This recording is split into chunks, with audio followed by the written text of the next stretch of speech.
श्रीमद् भगवत गीता के तीसरे अध्याय का महात्म्य।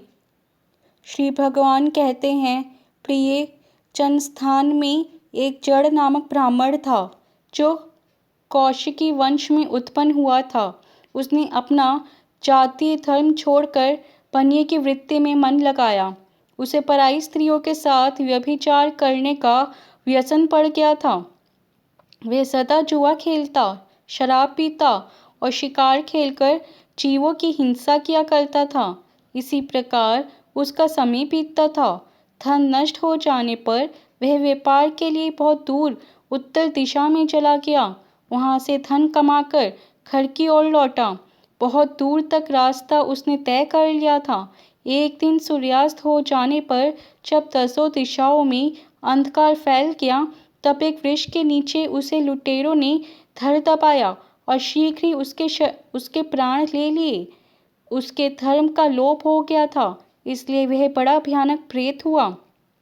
उसका पुत्र बड़ा धर्मात्मा और वेदों का विद्वान था। उसने अब तक पिता के लौट आने की राह देखी। अब वे नहीं आए, तब उनका पता लगाने के लिए वे स्वयं भी घर छोड़कर चल दिया। वे प्रतिदिन खोज करता, मगर राहगीरों से पूछने पर भी उसे उनका कुछ समाचार नहीं मिलता था। तदंतर एक दिन एक मनुष्य से उसकी भेंट हुई जो उसके पिता का सहायक था। उससे सारा हाल जानकर उसने पिता की मृत्यु पर बहुत शोक किया। वह बड़ा बुद्धिमान था। बहुत कुछ सोच विचार कर पिता का पारलौकिक कर्म करने की इच्छा से आवश्यक समाधि के साथ में उसने काशी जाने का विचार किया। मार्ग में 7-8 मुकाम डालकर वह 90 दिन उसी वृक्ष के नीचे पहुंचा जहां उसके पिता मारे गए थे। उस स्थान पर उसने संध्योपासना की और गीता के तीसरे अध्याय का पाठ किया।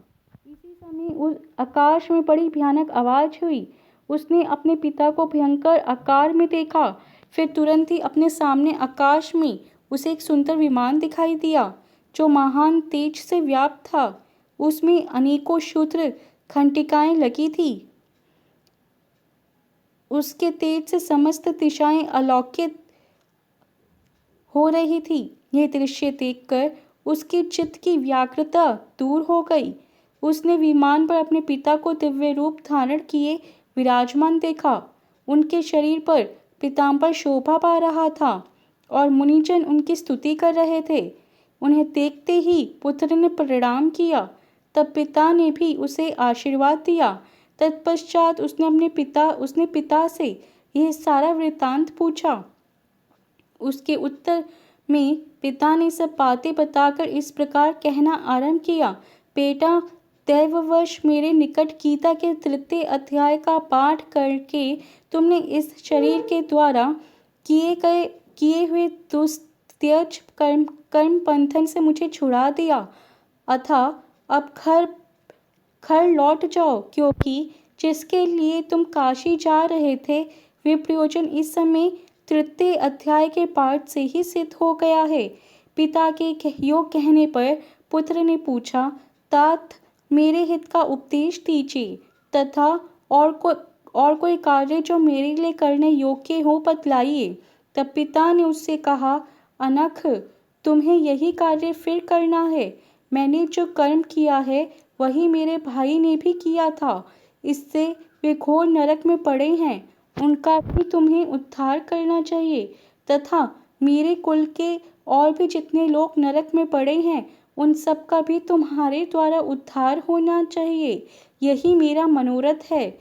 बेटा, जिस साधन के द्वारा तुमने मुझे संकट से छुड़ाया है उसी का अनुष्ठान औरों के लिए भी करना उचित है।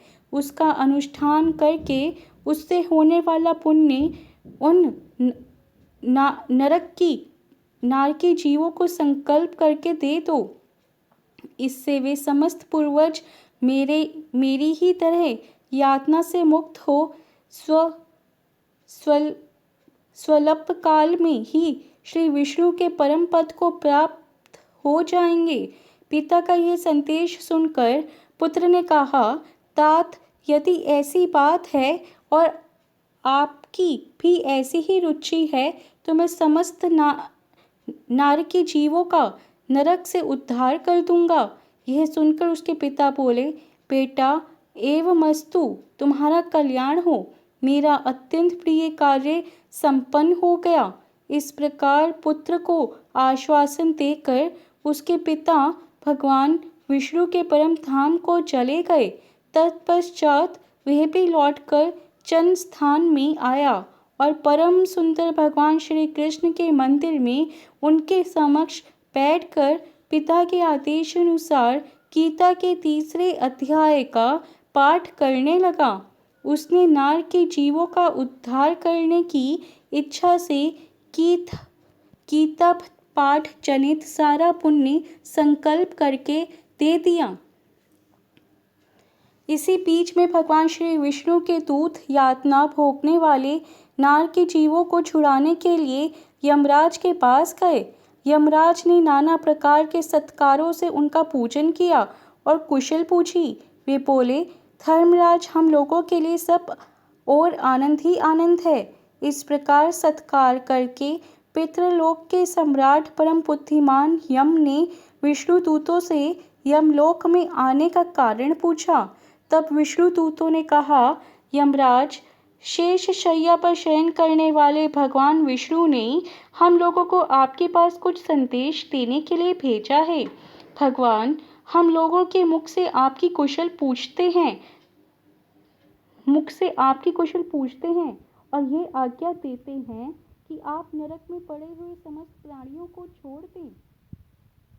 अमित तेजस्वी भगवान विष्णु का ये आदेश सुनकर यम ने मस्तक झुकाकर उसे स्वीकार किया और मन ही मन कुछ सोचा।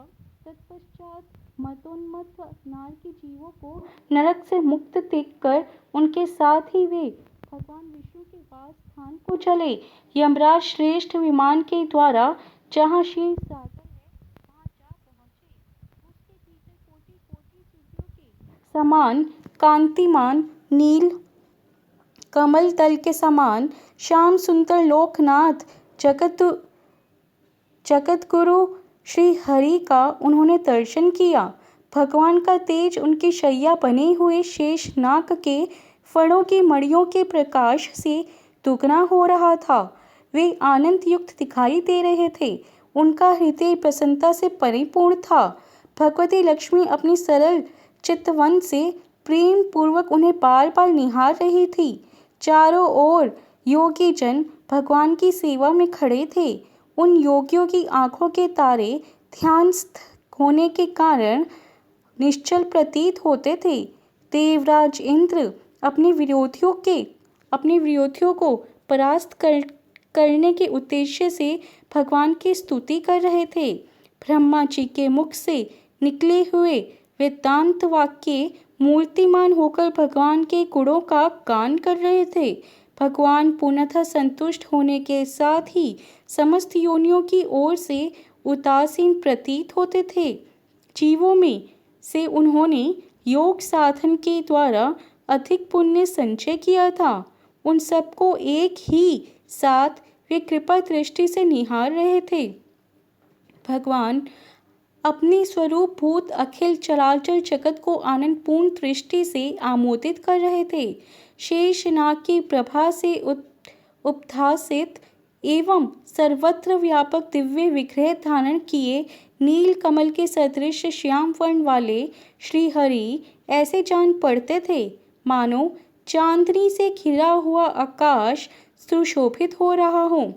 इस प्रकार भगवान की झांकी करके यमराज अपनी विशाल बुद्धि के द्वारा उनकी स्तुति करने लगे। यमराज बोले, संपूर्ण जगत का निर्माण करने वाले परमेश्वर, आपका अंतःकरण अत्यंत निर्मल है। आपके मुख से ही वेदों का प्रादुर्भाव हुआ है। आप ही विश्व स्वरूप और इसके विधायक ब्रह्मा हैं। आपको नमस्कार है।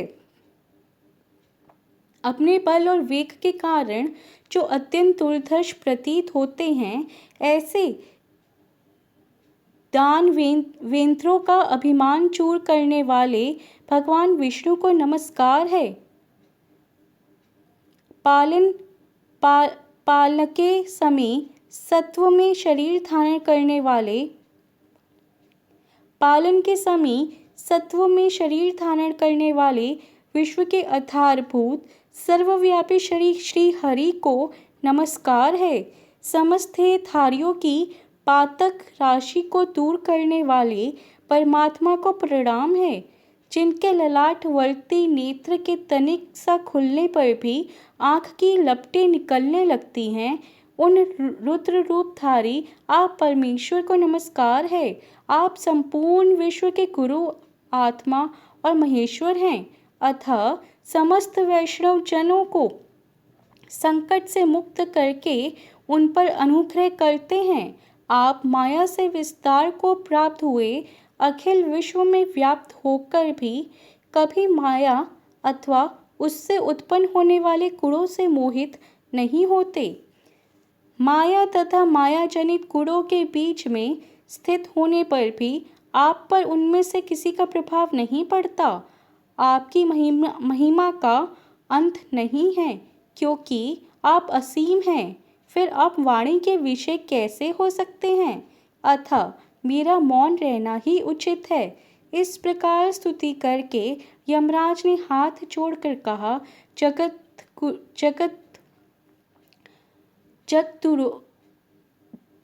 जगतगुरु, आपके आदेश से इन जीवों को गुण रहित होने पर भी मैंने छोड़ दिया है। अब मेरे योग्य और जो कार्य हो उसे बताइए। उनके योग कहने पर भगवान मधुसूदन मेघ के समान गंभीर वाणी द्वारा मानो अमृत रस से सींचते हुए बोले, धर्मराज, तुम सबके प्रति समान भाव रखते हुए लोगों का पाप से उद्धार कर रहे हो। तुम पर देहधारियों का भार रखकर मैं निश्चिंत हूँ। अतः तुम अपना काम करो और अपने लोक को लौट जाओ। यो कहकर भगवान अंतर्ध्यान हो गए। यमराज भी अपनी पुरी को लौट आए। तब वे ब्राह्मण अपनी जाति के और समस्त नारकी जीवों का नरक से उद्धार करके स्वयं भी श्रेष्ठ विमान द्वारा श्री विष्णु धाम को चला गया। तीसरा अध्याय, भगवत गीता का 3rd पार्ट। इस पर अर्जुन ने प्रश्न किया कि हे जनार्दन, यदि कर्मों की अपेक्षा ज्ञान आपके श्रेष्ठ मानने हैं, तो फिर हे केशव, मुझे भयंकर कर्म में क्यों लगाते हैं तथा आप मिले हुए से वचन से मेरी बुद्धि को मोहित सी करते हैं। इसलिए उस एक बात को निश्चय करके कहिए कि जिससे मैं कल्याण को प्राप्त हूँ। इस प्रकार अर्जुन के पूछने पर भगवान श्री कृष्ण महाराज बोले, हे निष्पाप अर्जुन, इस लोक में 2 प्रकार की निष्ठा मेरे द्वारा पहले कही गई है, ज्ञानियों की ज्ञान योग से और योगियों की निष्काम कर्म योग से। परंतु किसी भी मार्ग के अनुसार कर्मों को स्वरूप से त्यागने की आवश्यकता नहीं है, क्योंकि मनुष्य ना तो कर्मों के ना करने से निष्कर्मता को प्राप्त होता है और न कर्मों को त्यागने मात्र से भगवत साक्षात्कार रूप सिद्धि को प्राप्त होता है, तथा सर्वथा कर्मों का स्वरूप से त्याग हो भी नहीं सकता, क्योंकि कोई भी पुरुष किसी काल में क्षण मात्र भी बिना कर्म किए नहीं रहता है। निसंदेह सभी पुरुष प्रकृति से उत्पन्न हुए गुणों द्वारा परवश हुए कर्म करते हैं। इसलिए जो मूढ़ बुद्धि पुरुष कर्म इंद्रियों को हठ से रोककर इंद्रियों के भोगों को मन से चिंतन करता रहता है, वह मिथ्याभिचारी अर्थात दंभी कहा जाता है। और हे अर्जुन, जो पुरुष मन से इंद्रियों को वश में करके अनासक्त हुआ कर्मेंद्रियों से कर्म योग का आचरण करता है, वह श्रेष्ठ है। इसलिए तू शास्त्र विधि से नियत किए हुए स्वधर्म रूप कर्म को कर, क्योंकि कर्म न करने की अपेक्षा कर्म करना श्रेष्ठ है, तथा कर्म ना करने से तेरा शरीर निर्वाह भी नहीं सिद्ध होगा। हे अर्जुन, बंधन के भय से भी कर्मों का त्याग करना योग्य नहीं है, क्योंकि यज्ञ अर्थात विष्णु के निमित्त किए हुए कर्म के सिवा अन्य कर्म में लगा हुआ ही है मनुष्य कर्मों द्वारा बंधता है। इसलिए हे अर्जुन, आसक्ति से रहित हुआ उस परमेश्वर के निमित्त कर्म का भली प्रकार आचरण कर। कर्म न करने से तू पाप को भी प्राप्त होगा, क्योंकि प्रजापति ब्रह्मा ने कल्प के आदि में यज्ञ सहित प्रजा को रचकर कहा कि इस यज्ञ द्वारा तुम लोग वृद्धि को प्राप्त हो, और यह यज्ञ तुम लोगों को इच्छित कामनाओं के देने वाला होए, तथा तुम लोग इस यज्ञ द्वारा देवताओं की उन्नति करो और वे देवता लोग तुम लोगों की उन्नति करें। इस प्रकार आपस में कर्तव्य समझकर उन्नति करते हुए परम कल्याण को प्राप्त होवेंगे, तथा यज्ञ द्वारा बढ़ाए हुए देवता लोग तुम्हारे लिए बिना मांगे ही प्रिय भोगों को देंगे। उनके द्वारा दिए हुए भोगों को जो पुरुष इनके लिए बिना दिए ही भोगता है, वे निश्चय चोर है। कारण कि यज्ञ से शेष बचे हुए अन्न को खाने वाले श्रेष्ठ पुरुष सब पापों से छूटते हैं, और जो पापी लोग अपने शरीर पोषण के लिए ही पकाते हैं, वे तो पाप को ही खाते हैं, क्योंकि संपूर्ण प्राणी अन्न से उत्पन्न होते हैं, और अन्न की उत्पत्ति वृष्टि से होती है, तथा वृष्टि यज्ञ से होती है, और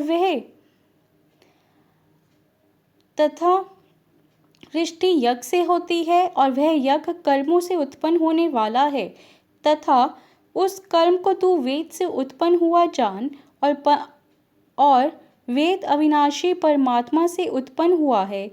इससे सर्वव्यापी परम अक्षर परमात्मा सदा ही यज्ञ में प्रतिष्ठित है। हे पार्थ, जो पुरुष इस लोक में इस प्रकार चलाए हुए सृष्टि चक्र के अनुसार नहीं बढ़ता है, अर्थात शास्त्र अनुसार कर्मों को नहीं करता है, वे इंद्रियों के सुख को भोगने वाला पापायु पुरुष व्यर्थ ही जीता है।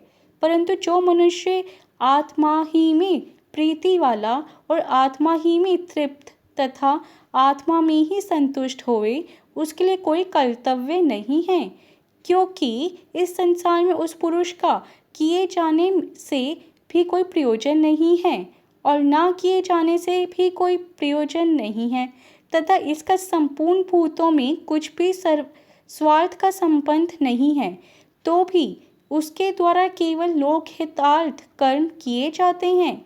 इससे तो अनासक्त हुआ निरंतर कर्तव्य कर्म का अच्छी प्रकार आचरण कर, क्योंकि अनासक्त पुरुष कर्म करता हुआ परमात्मा को प्राप्त होता है।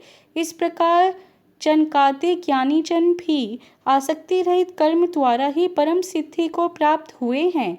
इसलिए तथा लोक संग्रह को देखता हुआ भी तू कर्म करने को ही योग्य है, क्योंकि श्रेष्ठ पुरुष जो जो आचरण करता है, अन्य पुरुष भी उसके ही अनुसार बरतते हैं।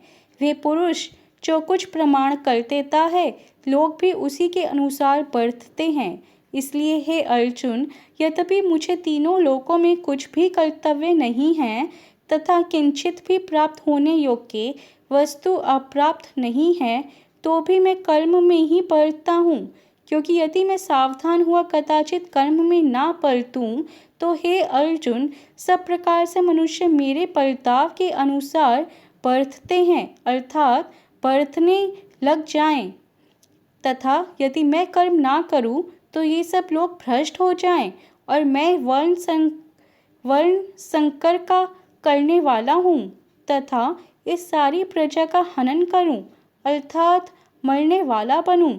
इसलिए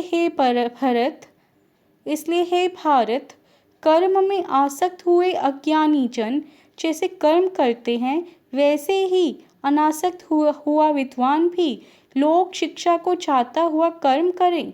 ज्ञानी पुरुष को चाहिए कि कर्मों में आसक्ति वाले अज्ञानियों की बुद्धि में भ्रम अर्थात कर्मों में अश्रद्धा उत्पन्न ना करे, किंतु स्वयं परमात्मा के स्वरूप में स्थित हुआ और सब कर्मों को अच्छी प्रकार करता हुआ उनसे भी वैसे ही करावे। हे अर्जुन, वास्तव में संपूर्ण कर्म प्रकृति के गुणों द्वारा किए हुए हैं, तो भी अहंकार से मोहित हुए अंतःकरण वाला पुरुष मैं करता हूँ ऐसे मान लेता है। परंतु हे महाबाहो, गुण विभाग और कर्म विभाग के तत्व को जानने वाला ज्ञानी पुरुष संपूर्ण गुणों में बढ़ते हैं ऐसे मानकर नहीं आसक्त होता है, और प्रकृति के गुणों से मोहित हुए पुरुष गुण और कर्मों में आसक्त होते हैं। उन अच्छी प्रकार ना समझने वाले मूर्खों को अच्छी प्रकार जानने वाला ज्ञानी पुरुष चलायमान ना करे। इसलिए है अर्जुन, तू ध्यान निष्ठा चित्त से संपूर्ण कर्मों को मुझ में समर्पण कर के आशा रहित और ममता रहित होकर संताप रहित हुआ युद्ध कर। हे अर्जुन, जो कोई भी मनुष्य दोष बुद्धि से रहित और श्रद्धा से युक्त हुए सदा ही मेरे इस मत के अनुसार बढ़ते हैं, वे पुरुष संपूर्ण कर्मों से छूट जाते हैं।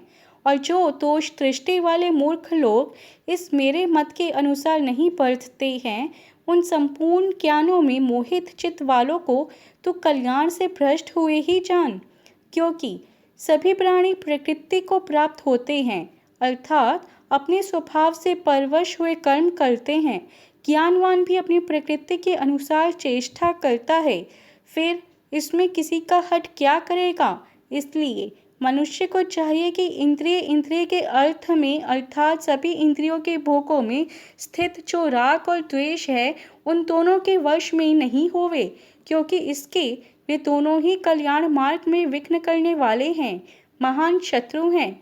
इसलिए उन दोनों को जीत कर सावधान हुआ स्वधर्म का आचरण करें, क्योंकि अच्छी प्रकार आचरण किए हुए दूसरे के धर्म से गुण रहित भी अपना धर्म अति उत्तम है।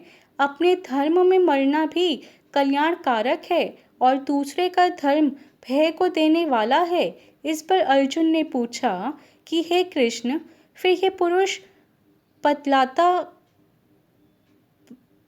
पुरुष बलात् लगाए हुए के सदृश न चाहता हुआ भी किससे प्रेरा हुआ पाप का आचरण करता है। इस प्रकार अर्जुन के पूछने पर श्री कृष्ण महाराज बोले, हे अर्जुन, रजगुणों से उत्पन्न हुआ ये काम ही क्रोध है। यही ही महा अशन अर्थात अग्नि के सदृश भोगों से न तृप्त होने वाला और बड़ा पापी है।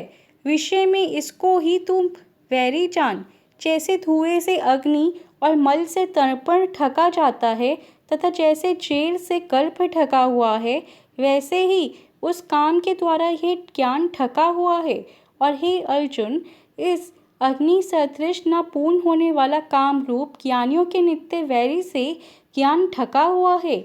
इंद्रियां, मन और बुद्धि इस काम के वास स्थान कहे जाते हैं, और यह काम इन मन, बुद्धि और इंद्रियों द्वारा ही ज्ञान को आच्छादित करके इस जीव आत्मा को मोहित करता है। इसलिए हे अर्जुन, तू पहले इंद्रियों को वश में करके ज्ञान और विज्ञान के नाश करने वाले इस काम पापी को निश्चय पूर्वक मार।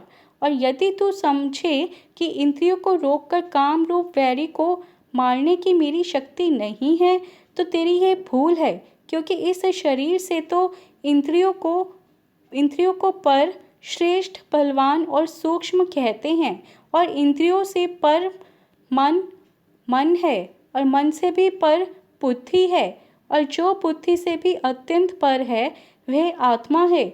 इस प्रकार बुद्धि से पर अर्थात सूक्ष्म तथा सब प्रकार बलवान और श्रेष्ठ अपनी आत्मा को जानकर और बुद्धि के द्वारा मन को वश में करके, हे महाबाहो, अपनी शक्ति को समझकर इस दुर के काम रूप शत्रु को मार।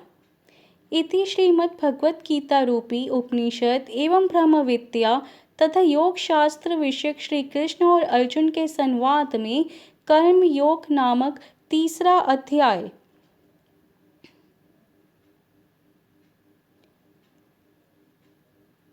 भगवत गीता का तीसरा अध्याय संस्कृत में। So keep reading the Bhagavad Gita on daily basis. Hope you like this video.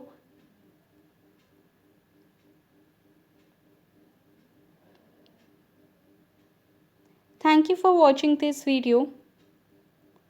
Bye bye. Take care.